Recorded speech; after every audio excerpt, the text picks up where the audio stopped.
Good morning! Good morning po sa lahat. Madilim po ba? Ayan. So, ang i-discuss ko po ngayon, mga katuto, ang ating mga ituturo ay eto po. Isa sa mga kailangan sa ating laro na gagawin sa mga susunod na panahon. Mga lugar. Oo, kasi di ba syempre tayo mga Tagalog English. So ngayon naman po lugar. Halimbawa, pahuhulaan ang Pilipinas. So paano mahuhulaan yun? Ano yung mga technique, di ba? So eto po yun. Umpisa, halimbawa bansa, lugar ang nandiyan dyan. Halimbawa, Paranaque, mga ganun. Paano mahuhulaan yun? Ang sagot lang naman, di ba? Oo sa Pinoy Henyo. O kaya yung ngayon, Gimme 5 ay oo, hindi, pwede. So, yun lang naman po, di ba, ang isasagot. So, ngayon po, pag lugar ang kasi inaano agad dyan, sinasabi agad kung lugar ba o mga lugar ang pahulaan. So, alam na agad dapat ang gagawin. Ang gagawin natin agad sa nagpapahula, ito yung mga teknika, pwede din namang mag-ano kayo ng ibang teknik. Local, foreign. Local, kasi hintayin mo, foreign, ganon. Tapos, yung iba pwede rin namang loob, labas. Pag sinabing loob, syempre sa loob ng Pilipinas. Pag labas, sa mga foreigner yon. Pag sinabing local, merong ibang nagsasabing taas, gitna, baba. Meron din namang sinasabi na Luzon, Visayas, Mindanao. Ayan, yun naman kasi mga tamang talaga wording sa mga lugar-lugar. Ngayon, pag sinabing Luzon, Region 1 to Region 5 yun. Ha? Region 1 to Region 5. Ang Region 4 po ay nahati sa dalawa, Region 4A, Region 4B. So, yun po yun. Ngayon, pag sinabi namang Visayas, nag-oo siya sa Visayas, Region 6 to Region 8. Okay, isa-isahin po natin yan mamaya. Pag sinabi namang Mindanao, so yun po yung Region 9 to Region 13. Ayan, kasama ang region of ARMM. So, yun po, ha. Maganda nito, para nakakapag-review po, para nakakapag-review po kayo, tapos yung mga ituturo na sa mga bata, bili na po ng mapa ng Pilipinas. Ayan, mapa na po muna tayo ng Pilipinas. Pwede naman bumili rin ng mapa ng buong mundo, world map. Ayan, bibili po tayo. So, ganun po. Magkano lang naman yun. So, mas magandang naka-ready dahil lamang ang may alam. So, yun po yun. Ngayon, dito po tayo. May kopyahan po ako, ha. Sinearch ko to. Pag may wifi kayo, pag may load, pwede pong huwag masyado yung patiktok-tiktok, masyadong ganun-ganun lang, sayaw-sayaw. Maganda pong mag-search din tayo ng mga region-region. Kasi ang iaano nito, aside from provinces, ano yung mga capital ng mga yan? Opo, dapat malaman din po natin, ha? Okay, so, pag sinabing loob, nasa Pilipinas. Pag labas, sa foreign. Pag sinabing local, Pilipinas. Pag foreign, international. Sa labas yun. Okay, kayo na po bahala. Baka may iba pa kayong salitaan doon. Ngayon, kapag taas, Luzon po yun. Ha? Luzon. Region 1. Ito, Ilocos Region. So, kapag sinabing Ilocos, may Ilocos Norte, Ilocos Sur na agad yun.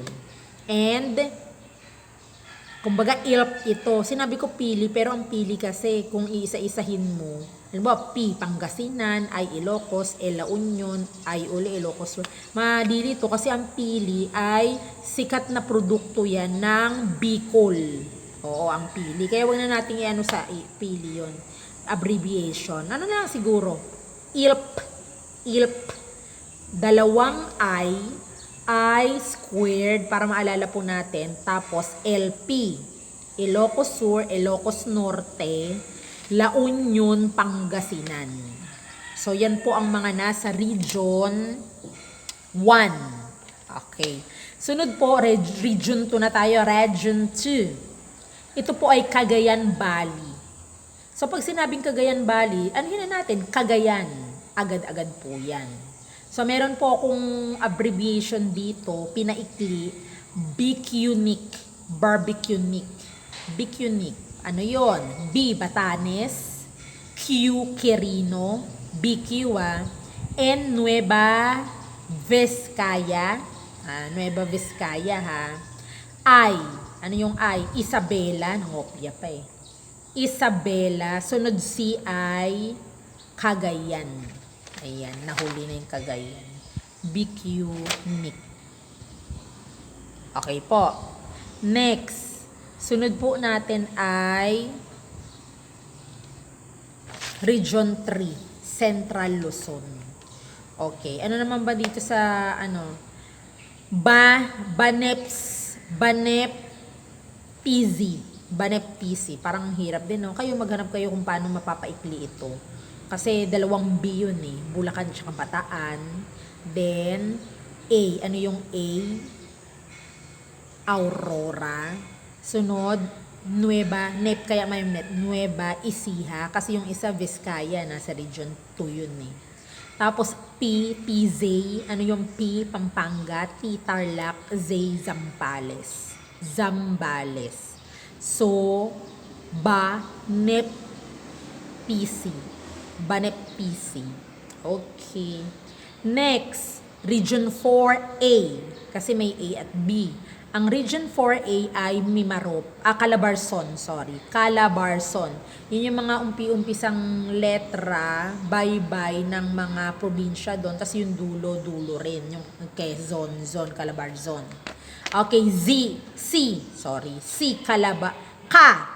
Cavite, Laguna, Batangas, R, Rizal, Zone, Quezon, Calabarzon. So, yung Region 4A. Sunod po, Region 4B, Mimaropa. So, sa Mimaropa, dalawa yung Mi. Ano yung dalawang Mi? Mindoro Occidental, tapos Mindoro Oriental. Okay. Next, Marinduque. Yung Ma. Tapos yung Romblon, then Palawan. Mimaropa yan. Sunod po tayo, Region 5, panghuling region ng Luzon. Okay. So, ito po yun. Sa Region 5, Bicol Region. Siyempre, ano-ano yan? 'Di ba? Camarines, ano yan eh. Sikat yan dyan. Kaya ito, padaliin na lang natin. CAMS. 3 C, isang A, isang M, isang S. CAMS. Parang CAMSU rin, no? Okay, ano yung 3 C? Camarines Norte, Camarines Sur, at Catanduanes. Sunod dyan, M, Masbate, A, Albay, S, Sorsogon. So, mabilis na lang. So, yun po yung mga nasa region 1 to 5 dito sa Luzon. Meron pa tayong kulang, NCR. Pero isa-separate ko na lang yon na pagbablog sa mga lugar-lugar. So, yun po, NCR, iba pa yan. So, kabisaduhin po natin yung mga binanggit ko. Dun sa mga may load, pwede po dito sa discussions na to sa YouTube. Pwede rin naman mag-Chrome o Google po kayo, ha? Bumili po ng mga tapos itabi dun sa pader, idikit po dun para habang nagpapahinga kayo, bakanting oras o time sa pagre-review, yun, nababasa po natin para nakakabisado natin. Actually, kabisado ko na to dati, nung nag-tutor po ako. Kasi yan dinidiscuss yan, mga grade 3 pa lang grade 3, grade 4, yan pataas, kinakabisado na po yan. So, yung foundation na yun, kailangan pong alam na ng mga kabataan yun, ha? Hindi yung puro tayo, laro, ayan, kailangan meron ding aral. Nag-aaral-aral tayo. Okay, so ganun po taas, nasa taas tayo, nasa Luzon po ang idinaskas natin. So, I do hope makuha po ninyo yan. Sa susunod na vlog, sa Visayas naman, tapos siguro pati yung Mindanao isasama ko na. Okay po? So, until then, mga katuto, maraming salamat sa mga nag-subscribe.